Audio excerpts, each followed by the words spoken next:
Iremos estudar nesse vídeo fazores de tempo discreto.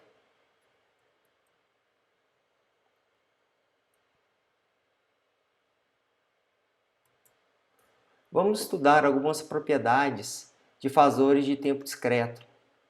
Para isso, vamos considerar um sinal x de n. X de n vai ser igual a e elevado a j ômega 0 n, sendo que ômega 0 será um número real e n será um número inteiro. Podemos representar esse fazor de tempo discreto através desse gráfico aqui embaixo, onde nós temos esse fazor com módulo igual a 1. Ele tem um ângulo θ. Esse ângulo θ ele é igual a ômega 0 n. Esse n, como nós comentamos anteriormente, ele é um número inteiro. Se eu for atribuindo valores inteiros para esse fazor irá se deslocar aqui. Ele vai se deslocando. Eu vou atribuindo valores de n. Se esse fazor retornar a esse ponto de origem, ao ponto inicial, podemos falar que esse fazor de tempo discreto ele é periódico.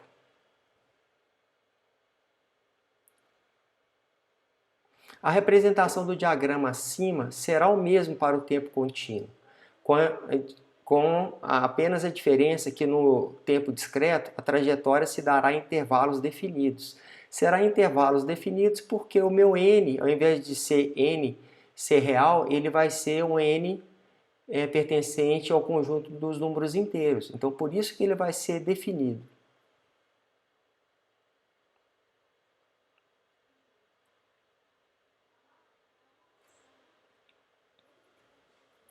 Vamos aplicar a definição de periodicidade nesse fazor de tempo discreto e ver se realmente o que a gente tem, quais são as condições que a gente tem que ter para esse fazor ser periódico.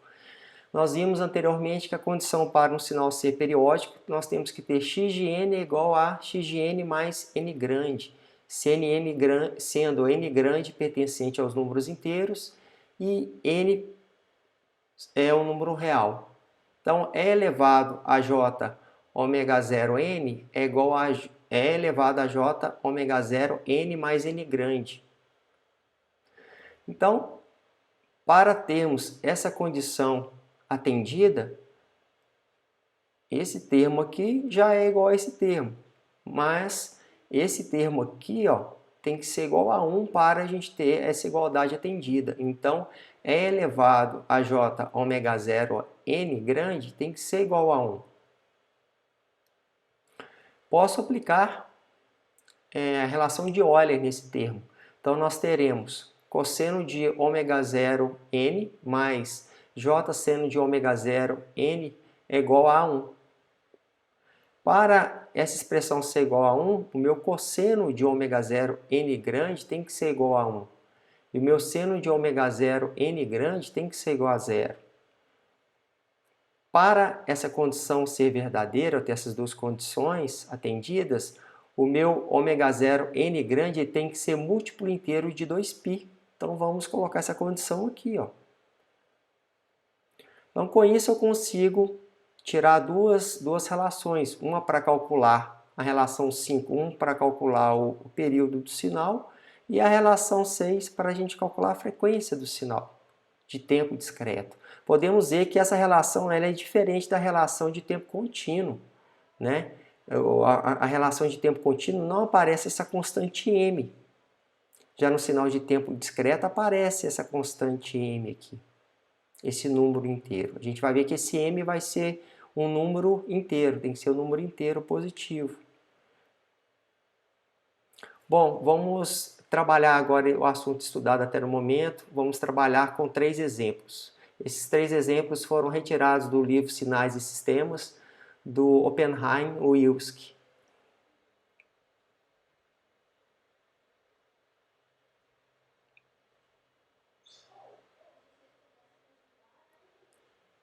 O primeiro exemplo, ele pede para calcule o período n do sinal x de n, que é igual a cosseno de 2πn dividido por 12. E o sinal é esse sinal aqui embaixo. Então, a primeira coisa, nós vamos achar qual que é a frequência do sinal, o meu ômega 0. O ômega 0 vai ser 12π dividido por 12, simplificando aqui, vai dar π sobre 6. Então, a minha relação n por m vai dar 12π dividido por π sobre 6. Simplificando aqui, eu tenho que n dividido por m é igual a 12, o meu n é igual a 12m. 12m. Agora, nós vamos encontrar o menor valor inteiro positivo de m, com o objetivo de termos um período n inteiro. Então, o menor valor de m para eu ter um n inteiro é m igual a 1. Então, nesse caso, quando o meu m for igual a 1, n vai ser igual a 12 vezes 1. Então, o meu período do sinal vai ser igual a 12. Meu n é igual a 12. Visualizando isso aqui nesse gráfico, aqui em cima nós temos os pontos de amostragens aqui. Eu tenho 12 pontos de amostragens. 1, 2, 3, 4, né? Até o 12º ponto de amostragem. A partir deste ponto aqui, ó, que eu vou chamar de 13, já vai ser um outro período do sinal de tempo discreto.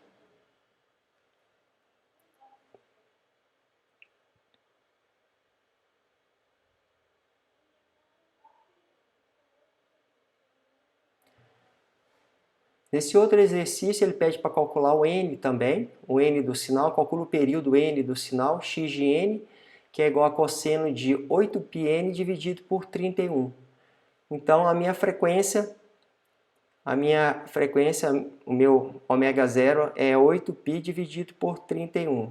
Então, calculando o período, n dividido por m vai ser 2π dividido por 8π dividido por 31. Simplificando aqui, eu vou ter que a minha relação n dividido por m é igual a 31 dividido por 4. Então, meu n é igual a 31 dividido por 4 vezes m.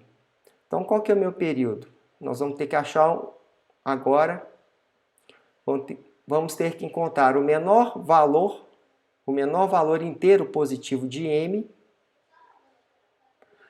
com o objetivo de termos o período n, um número inteiro. Então, se eu fizer m igual a 1, não atende, eu vou ter 31 dividido por 4. Se eu fizer m dividido por 2, eu vou ter 31 dividido por 2. Não é um número, o meu n não vai ser um número inteiro. Se eu for colocar m igual a 3, também não vai me atender. Mas se o meu m for igual a 4, eu vou poder simplificar o 4 com 4 aqui. Então, o meu valor de n vai ser igual a 31, ou seja, o meu período vai ser igual a 31. Então, o meu valor de m é igual a 4, consequentemente, o meu período vai ser igual a 31. E aqui eu tenho desenhado as amostras do sinal. 1, 2, 3, 4, 5, né? As amostras do sinal. E vai até o 31, que é o período. Um período de sinal de tempo discreto. A partir daqui,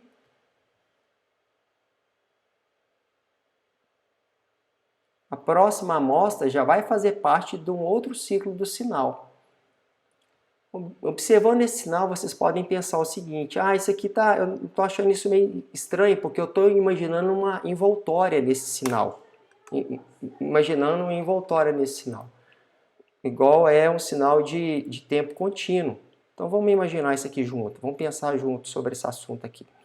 Deixa eu pegar, ver se o sinal está aqui. Isso. Vamos imaginar esse sinal sendo um sinal desse jeito aqui.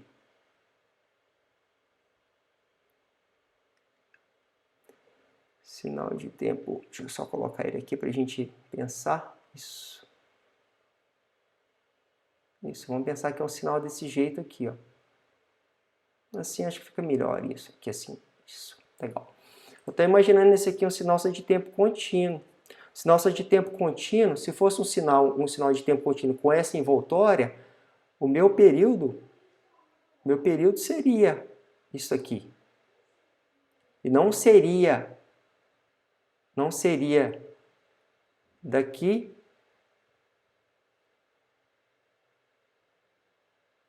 até aqui, né? Então essa é a diferença. Então se fosse um sinal de tempo contínuo, o período seria 31 dividido por 4, e no caso que é um sinal de tempo discreto, o meu período é 31. Isso porque o sinal de tempo contínuo, o sinal de tempo discreto, eu não posso ter 31 dividido por 4. Se eu tiver 31 dividido por 4, não vai dar um número inteiro. Então, ele não se enquadra no sinal de tempo discreto.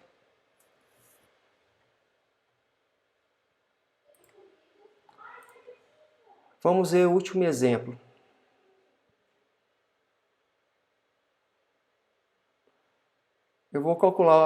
Nós vamos calcular o valor de n do sinal, cosseno de n dividido por 6. Então, o meu ômega zero vai ser igual a 1 sobre 1 sexto. Vai ser 1 sexto. Minha relação n dividido por m vai dar 2π dividido por 1 sexto. Então, o meu n dividido por m é igual a 12π. Então, o meu n vai ser igual a 12π vezes m. Agora eu tenho que achar qual que é o menor valor inteiro positivo de m para nós termos um valor de n inteiro. Então, observando aqui, não existe um valor que eu possa atribuir a m que eu tenha um valor de n inteiro. Então, nesse caso, nós concluímos que o sinal não é periódico.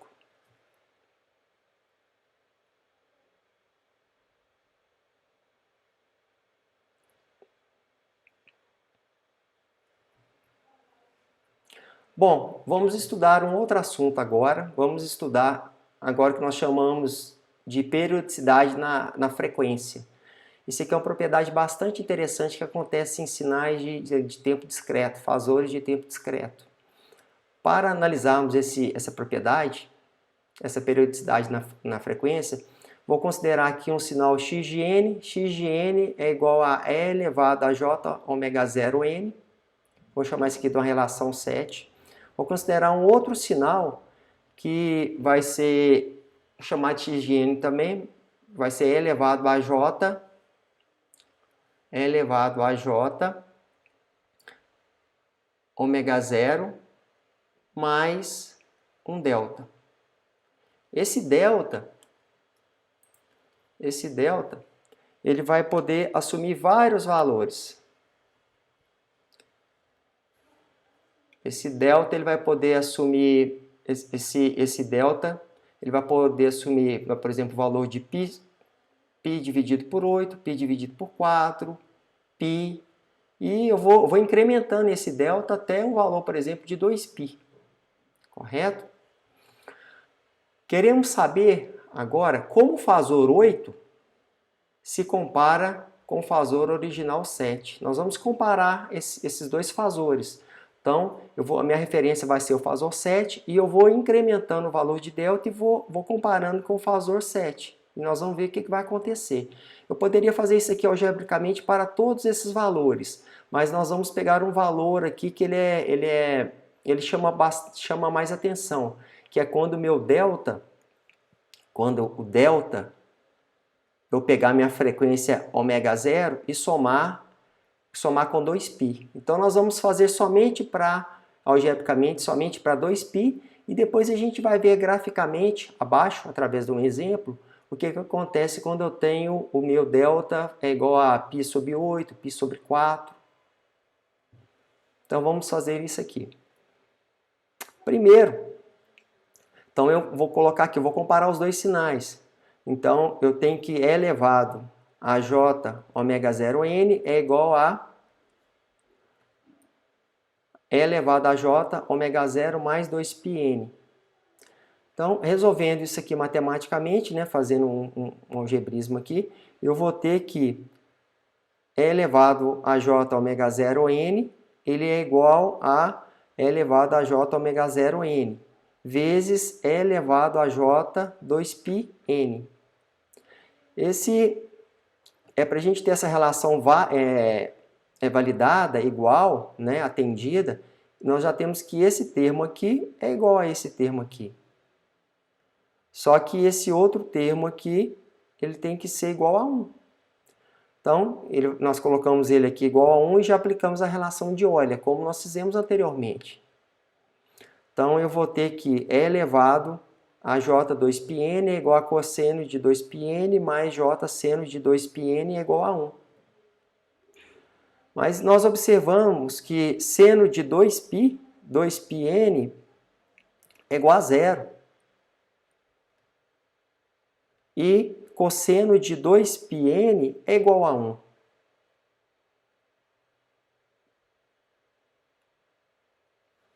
É igual a 1. Então, a gente já tem a relação atendida. Então, quando eu tenho o meu delta igual a 2π, eu já tenho essa relação atendida. Os dois sinais são iguais. O fasor 7 é igual ao fasor 8. Em termos práticos, observamos então o quê?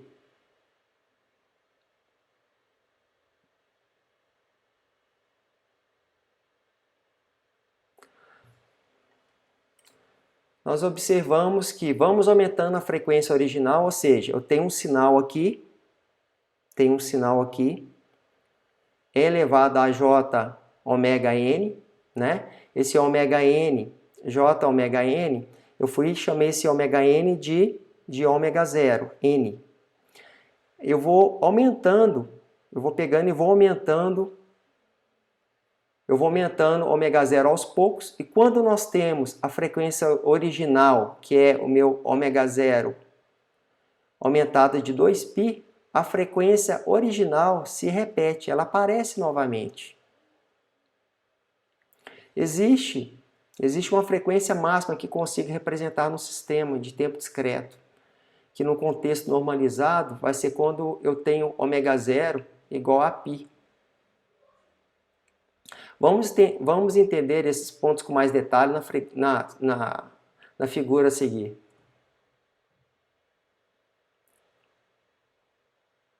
Acho que graficamente vai ficar mais fácil da gente entender esse conceito. Vou considerar aqui que eu tenho um sinal xn, esse sinal xn é igual a cosseno de ômega 0 n. Só que nesse caso eu vou fazer ômega 0 igual a 0.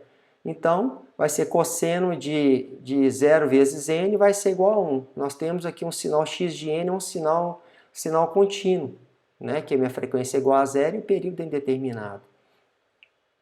E agora eu vou aumentar um pouco o valor de ômega 0. Ômega 0 eu vou aumentar ele para π sobre 8. Quando eu aumentei o sinal para π sobre 8, já apareceu uma senoide aqui. Já apareceu uma senoide com uma frequência determinada, que é de π sobre 8. Quando eu aumento mais um pouco a frequência, eu vou duplicar essa frequência. Vai ser, se eu multiplicar essa frequência por 2 aqui, vai ser π sobre 4. Observamos que realmente o sinal mudou. O sinal mudou, tem aqui uma outra frequência. O sinal está mais rápido do que anteriormente. Multiplicar esse sinal, a frequência de ômega 0, por 2, vou dobrar ela. Então vai dar π sobre 4. Observe que o sinal ficou mais rápido ainda. Está na amplitude máxima, passou para o ponto de 0 e está negativo. Vou duplicar de novo essa frequência. Então o meu ômega 0 vai ser igual a π. Nós observamos que nesse ponto o sinal é a frequência mais alta que eu consigo. Por quê? Porque aqui está positivo e aqui o sinal já pula de uma vez para o sinal negativo. Depois pula de novo para o sinal positivo. Ele não passa por ponto nenhum, hora nenhuma ele tem outro sinal intermediário. Então essa aqui é a frequência mais alta que eu consigo nesse sinal.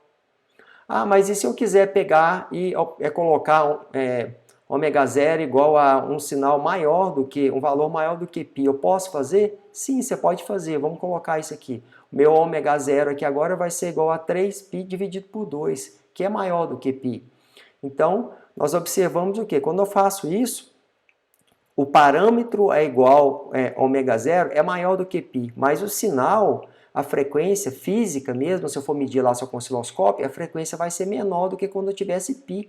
Observa que essa frequência quando eu tenho ômega 0 igual a π dividido por 2, ela é igual ao sinal D. Então a frequência diminuiu. Se eu continuar aumentando a frequência, nós observamos que que o sinal G vai ser igual ao sinal C. Eu continuei aumentando aqui o meu parâmetro ômega zero. Então, o meu sinal H é igual ao meu sinal B. E agora, o meu ômega zero é igual a 2π. Quando o meu ômega zero é igual a 2π, o meu sinal, quando o meu ômega zero é igual a 2π, ele é igual ao sinal quando eu tenho igual o ômega zero. A frequência está se repetindo. Essa é uma propriedade bastante interessante que aparece em sinal de tempo discreto. Se fosse em sinal de tempo contínuo, a gente não teria isso, né? A frequência não vai aumentando. Se eu for aumentando a frequência, né, o parâmetro de ômega zero, o meu sinal vai aumentando a frequência. Já em sinal de tempo discreto, não. Eu consigo aumentar quando eu vario até π. Se eu vou aumentando o valor da frequência, quando eu tenho a minha referência mais 2π, aquela frequência vai aparecer novamente.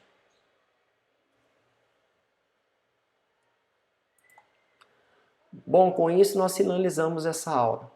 Obrigado, espero vocês no nosso próximo encontro.